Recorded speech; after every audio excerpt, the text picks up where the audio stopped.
semua untuk menjadi ketua dan wakil. Oh, ketua dan wakil Juga saja, anggota. standarisasi seperti itu. Oke, baik.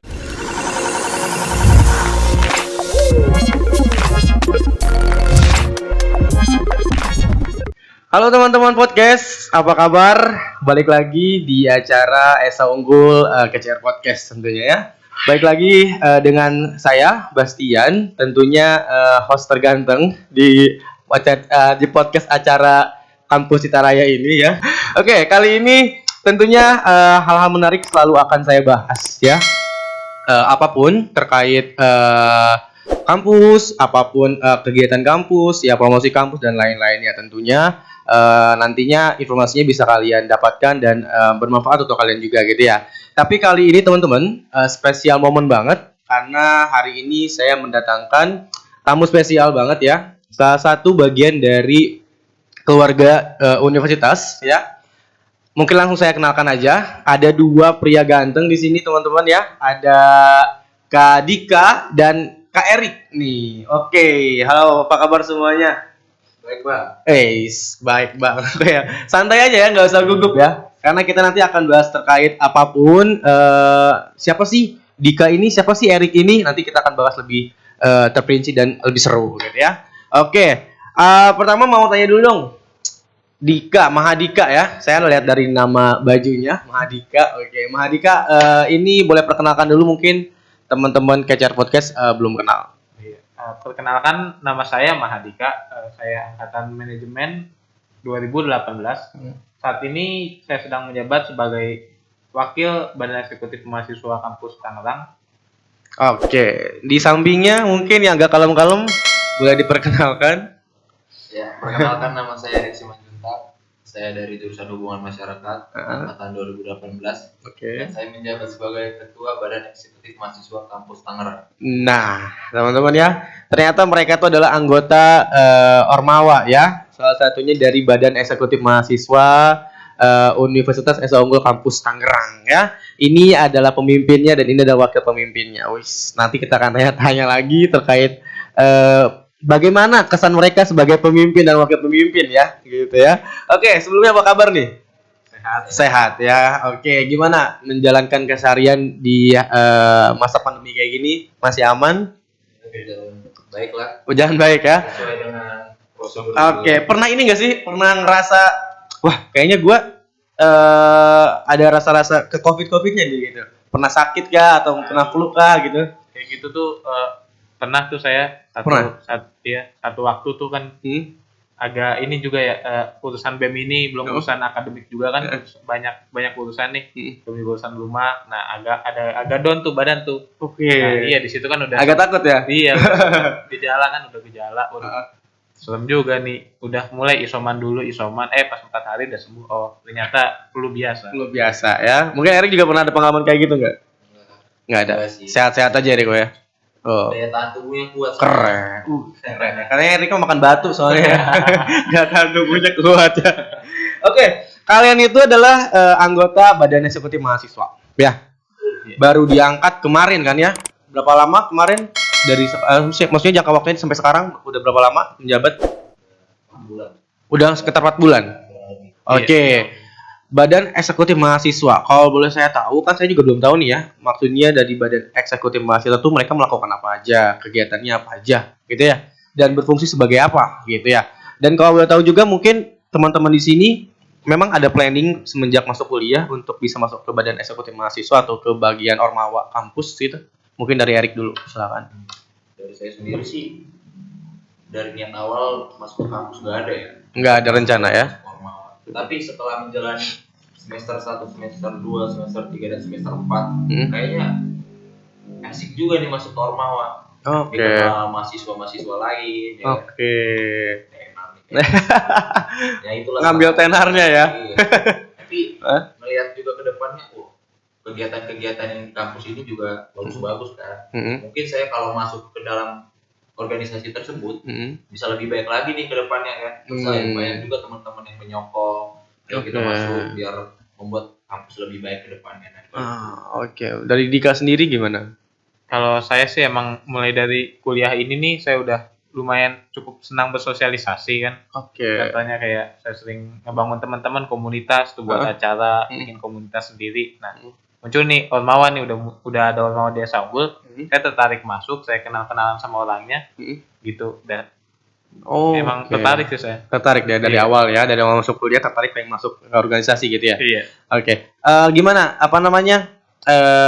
euforianya setelah menjadi anggota BEM, apalagi jadi ketua dan wakil nih? Mungkin ada perbedaan, mungkin pas masuk kuliah, wih anak BEM nih gitu, wih ini ketua wakil nih gitu kan. Mungkin ada perbedaan gak sih sebelumnya, sebelum diterima sebagai BEM dan sekarang sudah menjadi anggota BEM, apalagi jadi wakil dan ketuanya gitu? Untuk perbedaannya sih belum kerasa ya, soalnya kan kita masih online juga nih. Oh iya, belum ketemu orang-orang ya. Kasihan banget teman. Kasihan banget ya teman-teman. Oke, terus. Tapi untuk followers Instagram bisa lah. Mulai menambah ya. Ya karena memang kan kalian juga diperkenalkan ya. Kan kita juga ada sosial medianya ya. Mungkin kalian juga diperkenalkan, ini adalah ketua baru kita, ini adalah wakil baru kita gitu ya. Oke, mati tidak sedikit ya orang-orang udah pada tahu mereka gitu ya, khususnya mahasiswa kampus Esa Unggul Tangerang ya. Ini gimana sih keseruan kalian setelah kalian rencana ya, planning kalian kan tadi kemarin setelah masuk perkuliahan mau masuk organisasi ini, dan ternyata sekarang udah terrealisasikan sebagai ketua dan wakil gitu ya. Dan prosesnya itu seperti apa ketika kalian masuk menjadi anggota BEM? Maksudnya kan pasti ada seleksi dulu tuh, ya kan? Interview entah atau mungkin seleksi apakah, saya juga kurang paham. Cuma mungkin kalian bisa jelaskan bagaimana proses kalian bisa masuk menjadi anggota BEM? Untuk prosesnya tuh gak gampang ya Bang. Oh iya. Dari awal kita harus dicek dulu dari IPK dan IPK juga berpengaruh ya? Iya. 3,5. 3,0 ya? Iya, 3,0. Minimal 3,0. Itu untuk menjadi ketua atau memang semua anggota? Semua untuk menjadi ketua dan wakil. Oh, ketua dan wakil saja. Anggota standarisasi seperti itu. Oke, baik. Terus kita juga ada fit and proper test. Di situ tuh agak jantungan. Fit and proper test kan tes sama BEM angkatan sebelumnya. Sama BEM pusat sama kemahasiswaan. Oh, oke. Nyiapin skripnya, pertanyaan-pertanyaannya. Emang apa sih, bocoran dong? Apa sih yang mereka tanyakan gitu ketika kalian ditanya? Tentang birokrasi. Oh, gitu. Birokrasi organisasi ini kayak gimana? Terus pengalamannya banyak. Oh iya, karena memang kan kalian juga nggak gampang ya jadi ketua dan wakil, karena kan kalian juga harus punya mantap pengalaman ya. Jam terbangnya juga cukup harus matang gitu ya, dibandingkan dengan mahasiswa yang lain yang mencalonkan menjadi wakil dan ketua gitu ya. Nggak sembarangan juga kan, mungkin kalian juga harus pintar konsolidasi, kalian harus tahu birokrasi dan lain-lainnya. Betul sih. Terus setelah selain itu apalagi mungkin dari Dika? Setelah itu kan habis itu ada tuh yang namanya seksi debat terbuka. Oke. Nah, itu via Zoom tuh. Tetap tuh walaupun via Zoom juga rasa euforianya tuh ada feel-nya, kita deg-degan tuh, kita ini bakal nanya apa nih, nanya apa nih, kita kasih solusi apa nih kan di situ tuh.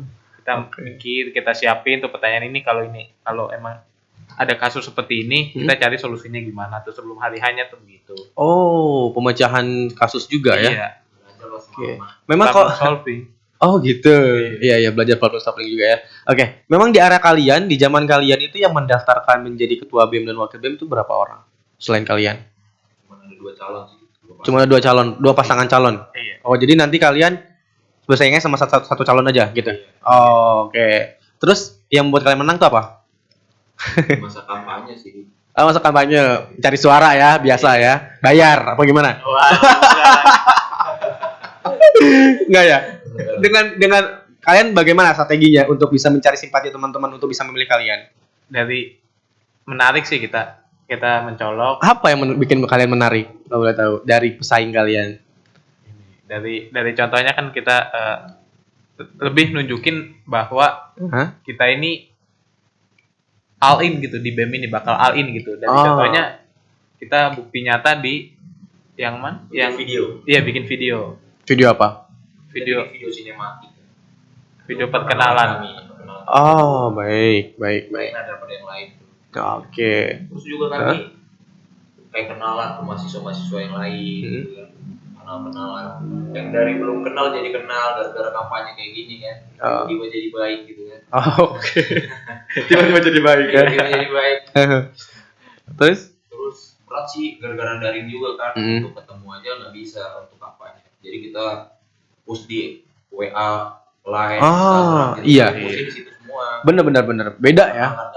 Beda. Biasanya kan kalau misalkan kalian kampanye, kalian langsung buka suara di depan publik ya, depan teman-teman gitu ya. Dan mereka juga bisa langsung dengar dari mulut kalian langsung. Kalau sekarang kan harus lewat sosial media, harus lewat rangkaian narasi, lewat Zoom. Oh, lewat Zoom juga ya. Oh gitu. Mungkin visi-visi kalian juga menjadi daya tarik kali ya. Iya. Kalau boleh tahu apa sih visi-misi kalian? Visi-misi ya. Kalau dari visi itu kita satu target ya, punya mahasiswa yang berintegritas tinggi, berkualitas. Oke. Kalau dari misinya mungkin kita ada pada bahasan besarnya di sifat mahasiswa dan sifat kampus itu. Kayak contohnya misi kita itu kayak membangun nama Esa Unggul, terus ke luar, terus membangun dari internalnya juga kita bangun mahasiswanya. Terus kita juga berusaha untuk menaikkan kualitas mahasiswa. Oke. Nah, dengan visi kalian membuat mahasiswa berkualitas, berintegritas, dan membangun mahasiswa itu bisa dikenal banyak di luar gitu ya, di kampus lain gitu ya. Planning kalian ke depannya apa nih? Dalam waktu dekat dengan visi misi kalian yang tadi ya seperti itu gitu. Kita untuk membangun mahasiswa yang berintegritas itu kita pengen bangun himpunan mahasiswa di sini gitu. Biar mahasiswa di sini tuh aktif dalam berorganisasi. Oke. Kita tahu himpunan belum ada kan di kampus kita ini. Kami berencana pengen bikin himpunan biar mahasiswa kampus Tangerang ini bisa aktif gitu. Nah, untuk membuat mahasiswa yang berkualitas tuh kita pengen mendorong mahasiswa yang ingin ikut olimpiade gitu, yang ingin berprestasi ya. Iya. Jadi setiap mahasiswa yang pengen apa, jadi nanti kita buat wadah untuk menampung suara mereka. Oke. Apalagi kan sekarang kita juga punya jalur masuk beasiswa nih. Pasti banyak banget anak-anak berprestasi, ya kan? Tapi kalau misalkan mereka nggak punya wadah untuk meluangkan prestasinya juga kasihan banget ya. Makanya mereka berencana untuk bisa membuat wadah buat mereka nih yang berprestasi gitu ya.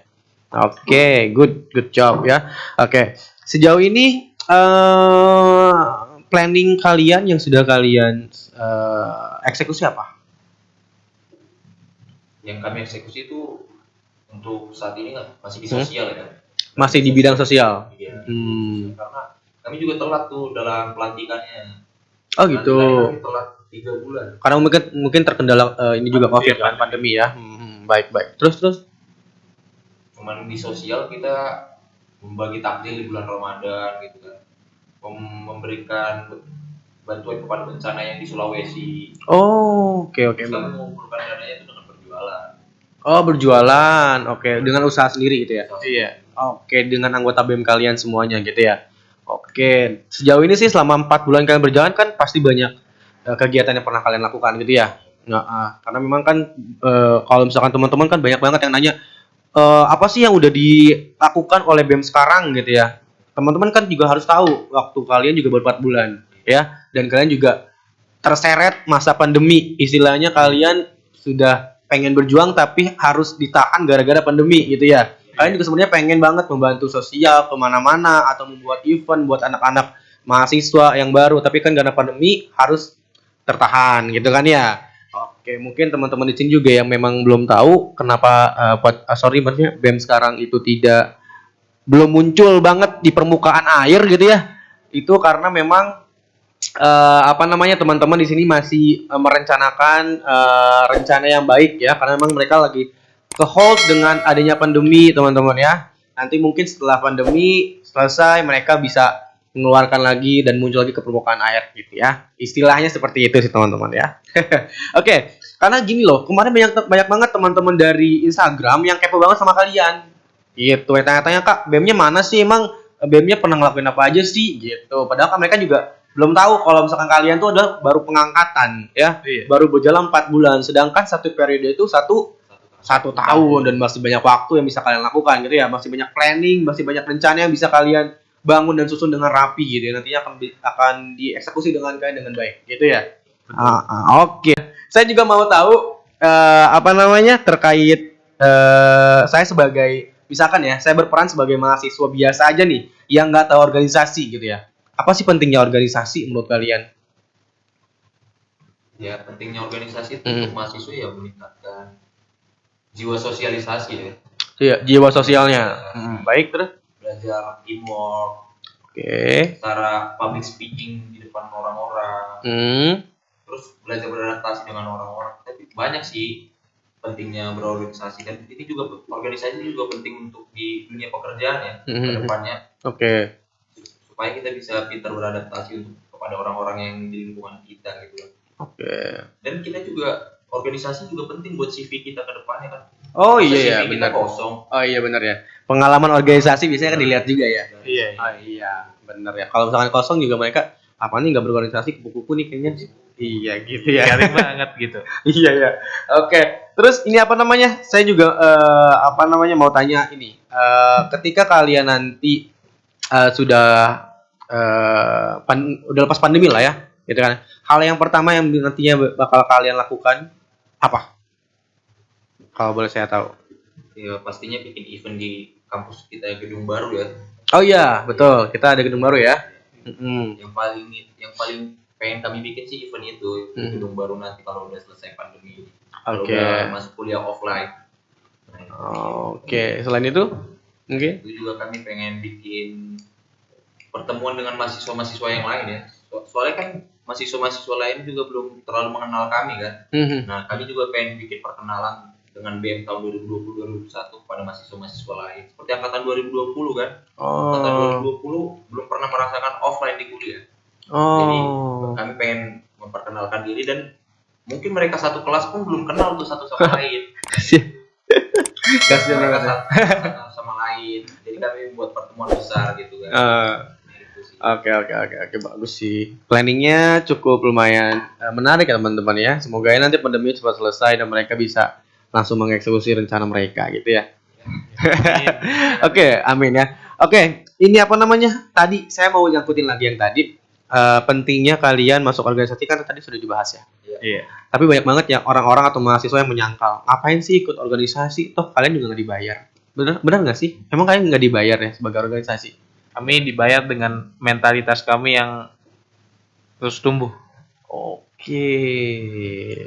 Baik. Memang dibayar itu nggak selalu berupa uang kan, nggak selalu berupa mata uang. Namun kan ada sebuah hal, pengalaman, kesan. Nah, di organisasi ini bisa dapat nih, dari formalnya dapat, non formalnya juga bisa dapat. Tergantung kita posisiin diri kita aja mau gimana. Oke. Terkait biaya ya, saya juga mau bahas terkait ini biaya ya. Untuk biaya kan kalian juga punya anggaran nih pasti. Ya nggak sih? Iya. Saya sih tahunya organisasi itu pasti mempunyai anggaran dari universitas gitu ya. Nah, biasanya anggaran tersebut memang kalian gunakan untuk kebutuhan mahasiswa atau ormawa yang lain atau bagaimana nih? Saya kan seorang tahu ya, kurang tahu orangnya gitu ya. Maksudnya masih belum tahu bagaimana rules-nya. Nah, mungkin di sini kalian bisa jelaskan sedikit terkait administratif. Boleh. Untuk anggaran tersebut ya kita gunakan sebagian kecil itu untuk anggota organisasinya ya. Buat PDH-nya gitu. PDH aja? PDH aja untuk kami mah. Kalau sebagian besarnya untuk mahasiswa juga. Kalau kami bikin event, ya dari anggaran tersebut, itu sudah kami buat segala macam proposalnya ke atas. Nah, itu juga anggaran juga nggak bisa keluar kita pakai semena-mena kan. Harus ada proposal dulu ke atasan, baru bisa digunakan anggaran tersebut. Gitu. Jadi ada rinciannya gitu ya. Tapi diselipin bisa nggak sih sebenarnya? Waduh, nggak bisa. Itu kalau dia bisa masuk organisasi semua. Iya. Biasanya sih ya, karena bukan saya ngebahas masalah di kampus kita, tapi saya pernah dengar di kampus lain tuh seperti itu. Organisasi tuh katanya sih sama seperti pemerintah kita gitu loh ya. Kalau bisa kayak gitu. Pengen. Dan kalian nggak bisa kayak gitu. Oh nggak bisa ya. Pure buat kegiatan mahasiswa gitu ya. Iya. Oke, yakin? Yakin. Oke, ini jurusannya apa Erik? Jurusannya apa? Humas ya. Dika? Manajemen. Kok kalian beda-beda jurusan? Emang di BEM itu nggak boleh satu jurusan? Harus beda-beda jurusan atau bagaimana? Boleh sih satu jurusan, tapi kan kita juga harus ngambil dari jurusan lain dong. Masa kita dari kayak nepotismenya kelihatan banget kalau satu jurusan semua. Oh, nggak boleh ya? Oke, emang ada organisasi yang memang satu jurusan nggak? Hima ya biasanya? Iya, himpunan. Oh, himpunan. Oke, siap. Saya mau ini juga nih, mau nanya terkait stakeholder. Di antara kalian, ada yang tahu nggak sih apa aja bawahan kalian yang kalian punya? Misalkan dari kementeriannya kah? Atau mungkin bagian-bagiannya apa? Apa aja gitu maksudnya? Kita kurang lebih tadi kayak punya 7 menteri. Punya 7 kementerian. Departemen. Oh, departemen. Iya. Oke, apa aja tuh kalau boleh tahu? Boleh disebutkan.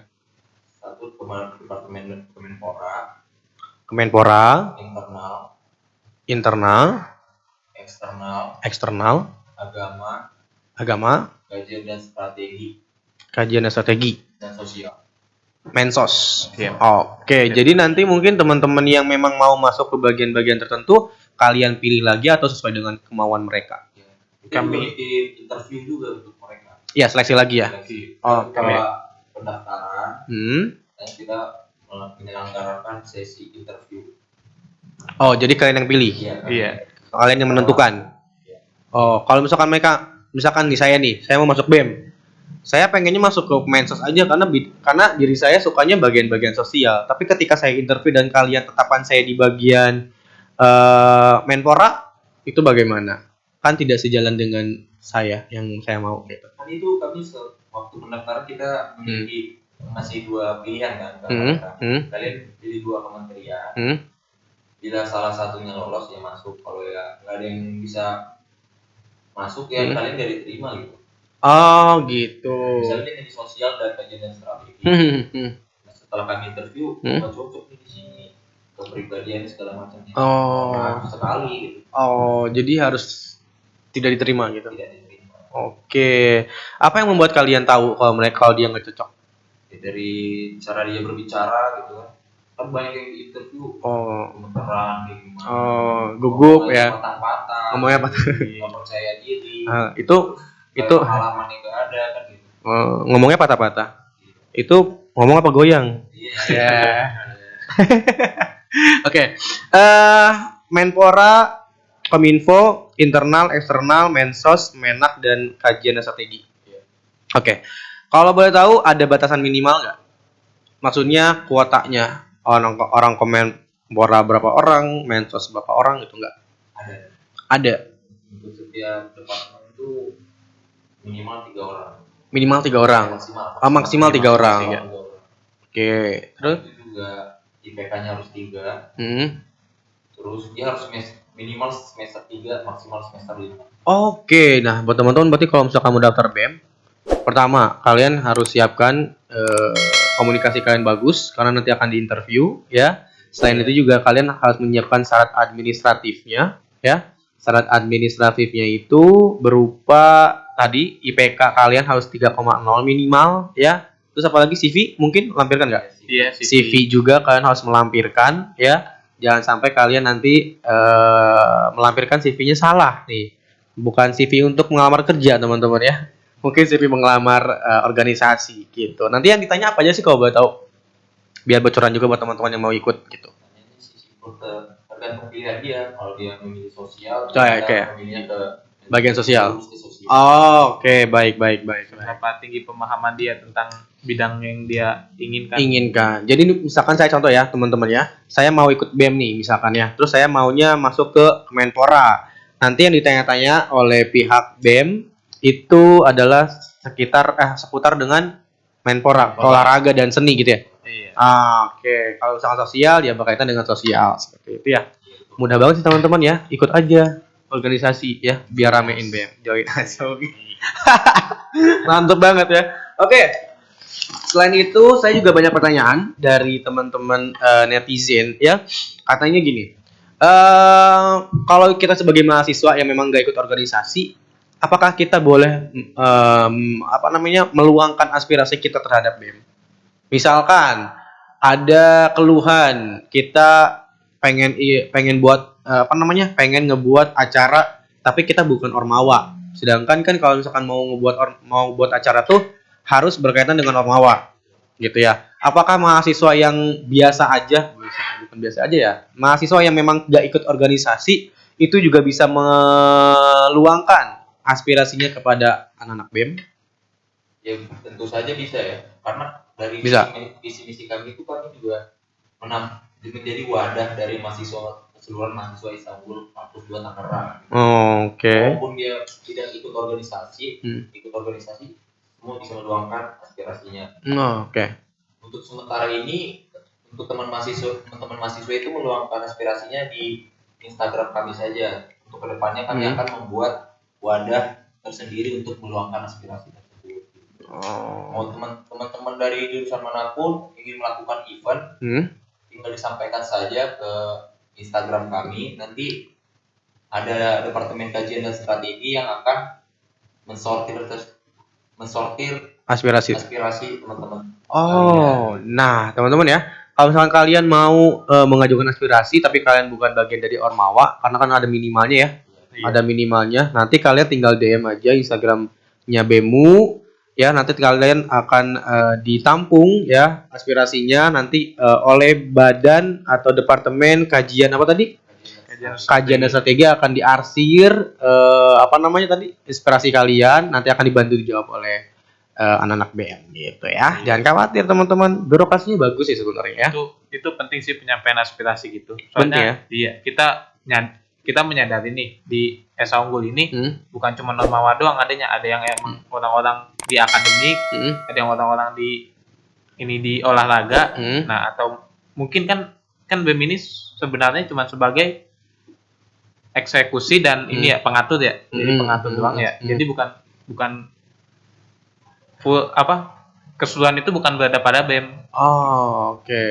Mengetahui keseluruhan yang terjadi di kampus kalau ada suara dari teman-teman sekalian gitu. Oke. Jadi perlu juga ya. Iya perlu. Sangat antusias dan aspirasi dari kalian juga perlu ya. Dari anak mahasiswa. Oke. Terus gini, tadi saya dikasih bocoran juga sama teman-teman saya di netizen ya, tentunya. Terima kasih netizen, mantap banget netizen ya. Jadi gini, anak-anak organisasi khususnya BEM itu kan mereka juga menaungi calon-calon mahasiswa baru. Istilahnya kegiatan-kegiatan nantinya akan dilakukan oleh mahasiswa baru kalian yang tentukan. Betul? Betul ya. Nah, setiap mahasiswa baru di kampus manapun, di naungan universitas apapun, mereka pasti mengadakan orientasi. Ya. Nah, pertanyaan saya, apakah kalian menyetujui orientasi itu ada apa enggak? Ya, kita lihat dulu kan namanya orientasi itu sifatnya bagaimana. Kalau yang di pikiran banyak orang tuh sifatnya lebih ke menekankan ke pendidikan mental. Nah, kalau itu kan emang kita secara tegas menolakkan kalau menekankan kayak misalnya kasar atau gimana gitu kan. Untuk melatih pokoknya yang lebih kita ngasih prinsip itu kita jelas-jelas menolak ya. Nah, namun kalau mungkin kalau sifatnya lebih ke kita lebih kenal, lebih dekat, mengenal kampus ini budayanya gimana, kita menumbuhkan budaya. Nah, lebih kayak gitu sih kita. Jadi tidak ada ini ya kekerasan atau peloncoan gitu ya biasanya. Tergantung sifatnya. Kalian mendukung orientasi tapi memang dengan konsep yang positif. Gitu ya, gitu. Memang di Esa Unggul kegiatannya apa aja orientasinya? Kalau boleh tahu. Khususnya kampus Tangerang ya. Ya lebih cenderung ke memperkenalkan kampus ya. Kampus. Apa yang kalian kenalkan kampus maksudnya bagaimana? Mereka kan pasti cari tahu kampus kita dong sebelumnya. Apa yang perlu kalian kenalkan kembali ke mereka gitu? Ya untuk diperkenalkan ya tentang ruangan-ruangan ya. Sistem perkuliahannya seperti apa? Gedung-gedungnya, memperkenalkan gedung A, gedung B gitu kan. Pada gedung kita juga besar kan, jadi kita perkenalkan. dan juga memberitahu apa sih perbedaannya siswa dengan mahasiswa. Nah itu yang paling penting. Nanti kalian kasih kajian gitu. Iya. Oke. Kalian kan gak ada niatan buat masuk BEM gitu kan ya? Gimana caranya kalian mempersiapkan hal itu gitu. Cuma kan di sini memang waktunya belum cukup ya, mungkin nanti podcast kedua, sesi kedua part 2 bareng teman-teman BEM akan terlaksana ya. Secara personalnya mungkin saya hold dulu gitu ya. Oke. Selain itu boleh dong sharing sama teman-teman yang memang belum masuk organisasi biar bisa masuk organisasi, karena banyak sekali yang takut ya. Pertama mungkin saya nggak pede karena saya orangnya introvert ya, orangnya saya nggak percaya diri, nggak mau masuk organisasi gitu kan ya. Kedua takut nanti jadwal kuliah saya terganggu gara-gara masuk organisasi gitu ya. Terus ketiga, apaan sih masuk organisasi, capek yang ada gitu kan ya, nggak bermanfaat gitu. Nah mungkin kalian bisa bantah hal itu ya, karena masuk organisasi itu menurut saya penting banget teman-teman gitu ya. Nah, mungkin boleh disampaikan sama teman-teman di sini. Ya, untuk teman-teman yang pengen gabung ke organisasi terkendala karena introvert atau waktunya akan habis berorganisasi itu salah sih menurut saya ya, yang sudah terjun ke organisasi tersendiri ya. Karena banyak di teman-teman di organisasi juga yang introvert. Tapi kami sebagai ketua dan wakil itu memaksakan untuk teman-teman itu berbicara. Kita akan membuka ruang diskusi. Dan setiap orang itu akan menyampaikan aspirasinya. Kalau tidak ada yang ngomong misalnya nggak akan pulang tuh kami. Setiap anggota tuh harus wajib bicara, menyampaikan pendapat untuk kinerja yang kita lakukan untuk kedepannya. Baik. Itu untuk membangkitkan sosialisasi teman-teman gitu. Public speaking teman-teman itu terlatih di situ semua gitu. Nah untuk waktu sih ya kami juga bukannya berorganisasi setiap hari ya. Kita juga bikin waktu. Misalnya kita 30 orang, kita kumpulkan kita buka di ruang grup. Di hari apa saja kita kosong untuk membuat diskusi kita. Kita diskusi dulu. Di hari apa nih kita rapat biar kuliah teman-teman semua nggak terganggu. Jadi nggak bakal terganggu kuliah teman-teman semua. Dan itu juga pintar-pintarnya teman-teman lah untuk memanage waktu teman-teman untuk berorganisasi seperti itu. Itu aja sih dari saya. Oke, mungkin dari Dika? Kalau dari saya pribadi sih ya balik lagi kayak ke pembentukan mental. Organisasi itu lebih mental yang bertumbuh setiap saat. Kan gini loh. Di organisasi jangan terus-terusan lari dari masalah. Kayak kamu misalnya seseorang pengen masuk organisasi, saya introvert nih, saya bingung ngasih waktu, mulai aja dulu, jangan pikirin itu, nanti kalau udah ada di organisasi, kepikir tuh solusinya. Mungkin kalau introvert emang dia lama-lama terbiasa bersosialisasi, mungkin kalau dia susah nyari waktunya, dia terbiasa, dia nemuin celah buat manajemen waktu, dia lebih bisa berpikir buat menghargai waktu. Kan seperti itu. Jadi nggak ada alasan buat seseorang itu stop buat lari dari masalah. Itu kalau dari saya sih. Oke. Berarti memang teman-teman kalau masuk organisasi itu nggak ada ruginya. Ya kan? Kalau misalkan membantah nanti mengganggu jam kuliah, enggak teman-teman. Malahan kalian akan belajar manage waktu ketika kalian masuk organisasi gitu ya. Kalian bisa mengatur waktu kuliah kalian, bisa mengatur jadwal kalian rapat dengan BEMU, berorganisasi dengan BEMU, seperti itu. Jadi malahan menurut saya juga harusnya kalian tidak berpikir seperti itu, karena kalian penuhnya ketakutannya dalam ketakutan ntar kayak gini ntar kayak gitu ntar kayak gini ternyata nyatanya enggak. Kalau misalkan memang anak organisasi itu akan mengganggu jam kuliah atau mata kuliah kalian atau waktu perkuliahan kalian, mereka banyak yang nggak lulus dong kalau kayak gitu. Ya nggak sih ya? Karena banyak sekali yang memang malahan bertumbuh, tadi betul Kak Dika bilang, mentalnya ya, skill apapun, komunikasinya, cara bersosialisasi dan lain-lainnya, mereka malah lebih tumbuh jauh ya dari teman-teman yang memang nggak ikut organisasi. Gitu ya, setuju banget ya. Oke, terlepas dari BEMU, terlepas dari organisasi dan ormawa dan lain-lain, kalian sebagai mahasiswa ya, ada opini nggak nih sejauh ini merasakan perkuliahan pandemi? Kan pernah pernah kuliah offline kan? Pernah ya. Nah, apa sih dampaknya buat kalian? Apa sih rasanya buat kalian? Apa sih yang menurut kalian wah ternyata beda banget ya kuliah offline dan online gitu? Mungkin bisa disampaikan. Perbedaannya offline dengan online itu kalau kita offline tuh kayak belajarnya lebih nyaman ya, karena kita langsung mendengarkan dari dosen ya. Kalau offline ya. Jelaskan materi-materinya. Saat ini kan kita baca modul gitu. Enak kalau mahasiswa yang rajin baca-baca kan. Kalau mahasiswa yang gak rajin baca udah. Iya, bener banget. Oh, Erik gak rajin baca ya? Rajin. Oh, rajin. Kalau yang mahasiswa yang gak rajin baca kan absen kerjaan tugas udah kelar, modul mau usah dibaca gitu. Bahaya juga. Seru banget. Nah, kayak gitulah kan. Harus dibaca juga modulnya biar kita ngerti ke depannya. UTS UASnya dan di searching di internet aja. Kak Erik ini setiap hari mau baca modul ya Kak Erik ya? Nggak tiap hari. Nggak tiap hari juga ya. Kirain rajin bahkan modul. Masih tiap hari baca modul. Ya siapa tahu ya kan. Oke, terus kesannya apa kesannya? Kesannya sih ya lebih asik aja di rumah ya. Gitu, lebih asik di rumah.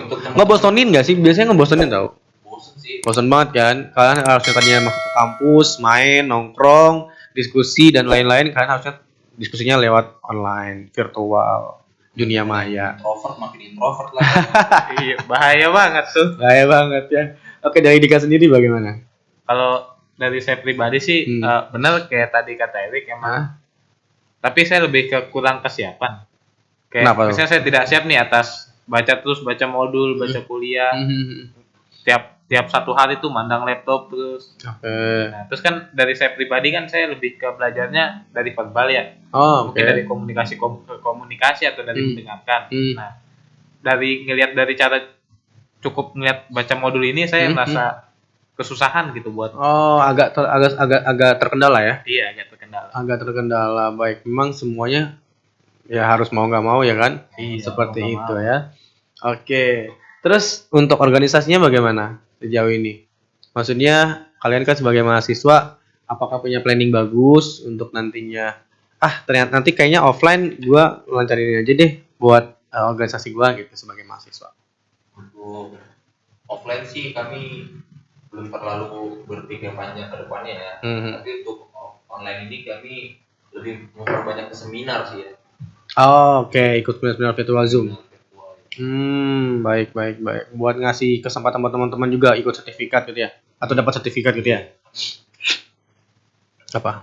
Penting sertifikat nih. Iya, buat prosedur untuk skripsi dan Iya, betul. Setuju nggak sih ada sertifikat kayak gitu kalau buat skripsi?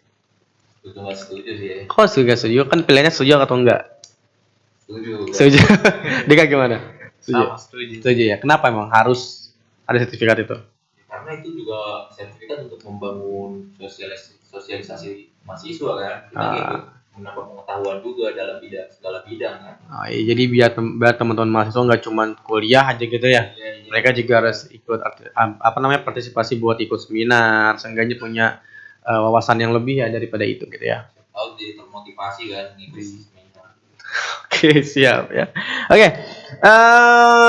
Mungkin waktunya sudah habis. Tapi di sini saya mau coba tanyakan closing statement satu orang ya dari wakil dan ketua. Mungkin statementnya mungkin buat mahasiswa baru yang mau ikut organisasi dan mau daftar di ESA Unggul, boleh dirujuk untuk bisa masuk organisasi dan pentingnya masuk organisasi. Closing statement aja. Untuk teman-teman yang pengen masuk organisasi, ayo gabung untuk membangun mental, untuk membangkitkan bakat-bakat terpendam teman-teman, untuk membangkitkan nama kampus juga ke depannya. Ya karena dari organisasi ini kita juga bisa mengharumkan nama kampus, memperluas nama ESA Unggul ini juga ke masyarakat luas gitu. Jangan menjadi mahasiswa yang kuliah pulang. Nah itu jiwa mahasiswanya enggak, kita ini mahasiswa gitu. Bukan siswa lagi. Jadi kita harus berpikir kritis. Nah, untuk teman-teman yang pengen masuk ke Universitas ESA Unggul, ayo masuk ke kampus ESA Unggul karena kita sudah memiliki gedung baru gitu loh. Jadi untuk teman-teman yang masuk nanti bisa menikmati fasilitas-fasilitas terbaru di gedung kita yang baru gitu. Itu aja dari saya. Sip, thank you Erik. Mungkin sebelahnya Dika. jangan ragu, pilih Esa Unggul, organisasinya kan asik-asik tuh. Nah, dari yang kita dengerin tuh tadi tuh ada lagi yang lebih berkesannya. Nah, belum dari situlah yang bikin daya tarik buat kalian-kalian nih yang mau organisasi. Akademiknya juga bagus, Esa Unggul, terperinci, dosen-dosennya juga baik-baik kok. Oke. Baik. Sudah aja udah. Terima kasih Dika dan Herik ya. Oke, teman-teman, terima kasih atas informasinya. Sangat-sangat menarik sekali ya pembahasan kita kali ini ya. Mungkin memang kita belum terlalu dalam membahas BEMU, tapi mungkin kalau misalkan kalian mau tanya-tanya terkait BEMU, langsung DM aja teman-teman ya. Jangan tanyakan ke saya nggak tahu ya. Saya cuma host di sini, langsung tanya ke Kak Erik dan Kak Dika aja langsung ya. BEM, nama ID Instagramnya apa? BEMWU _Tangerang. Tinggal di DM aja langsung ya. Sok ramein aja DM-nya gitu. Oke, terima kasih Kak Erik, Kak Dika atas informasi hari ini, dan terima kasih juga buat kesempatannya udah datang hari ini ya. Udah menyempatkan waktu di sela-sela kesibukannya, mungkin sibuknya belajar ya. Belajar modul. Baca modul setiap hari ya sibuknya ya. Serem banget. Semester 6 soalnya kan. Oh, mau skripsi ya. Oh, mau sempro. Udah pilih judul. Udah apa nih? Udah. Judulnya apa? Udah pusing nih kayaknya. Oke, teman-teman, terima kasih banyak Kak Erik dan Kak Dika ya. Semoga sehat selalu. Pokoknya jangan lupa selalu patuhi protokol kesehatan, dan nanti mungkin kita akan ketemu langsung di gedung yang baru. Ya, nggak sabar kan gedung yang baru ya? Udah pernah datang belum? Lewat doang. Masuk belum? Masukin dong. Boleh. Izin dulu.